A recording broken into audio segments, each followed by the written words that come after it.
నమస్కారం మిత్రులారా. ఈ సిరీస్లో మనం సెక్షన్ 8 గురించి అన్నీ కవర్ చేశాం. ఇప్పుడు ఇండియా నుంచే యూఎస్ఏలో మీ మొదటి ప్రాపర్టీని 90 రోజుల్లో ఎలా కొనాలో ఈ వీడియోలో స్టెప్ బై స్టెప్ చూద్దాం. ఈ రోడ్ మ్యాప్ని 3 భాగాలుగా విభజించాం.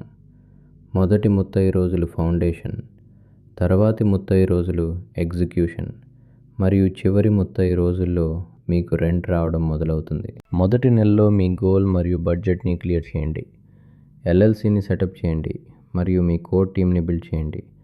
సరైన టీం ఉంటేనే సరైన రిజల్ట్స్ వస్తాయి. రెండో నెలలో ప్రాపర్టీ సర్చ్, ఆఫర్ సబ్మిట్ చేయడం మరియు క్లోజింగ్ ప్రాసెస్ పూర్తి చేయాలి. ఇవన్నీ మీరు ఇండియా నుంచే రిమోట్గా పూర్తి చేయవచ్చు. చివరి నెలలో సెక్షన్ 8 ఇన్స్పెక్షన్ పూర్తయి టెనెంట్ని ప్లేస్ చేస్తారు. అప్పటి నుండి ప్రభుత్వ గ్యారంటీ రెంట్ నేరుగా మీ ఖాతాలో పడుతుంది. గుర్తుంచుకోండి, ఇందులో షార్ట్ కట్స్ లేవు. ఇది కేవలం సిస్టమ్ మరియు డిసిప్లిన్తో కూడిన గేమ్, కానీ ఇది మీకు లాంగ్ టర్మ్ వెల్త్ని ఇస్తుంది. ఎన్ఆర్ఐస్కి సెక్షన్ 8 అనేది ఒక ప్రశాంతమైన ఇన్వెస్ట్మెంట్ స్ట్రాటజీ. సరిగ్గా ప్లాన్ చేస్తే మీ ఫైనాన్షియల్ ఫ్రీడమ్కి ఇదొక పునాది. ఈ సిరీస్ మీకు నచ్చితే లైక్ చేయండి మరియు సబ్స్క్రైబ్ చేయండి. All the best.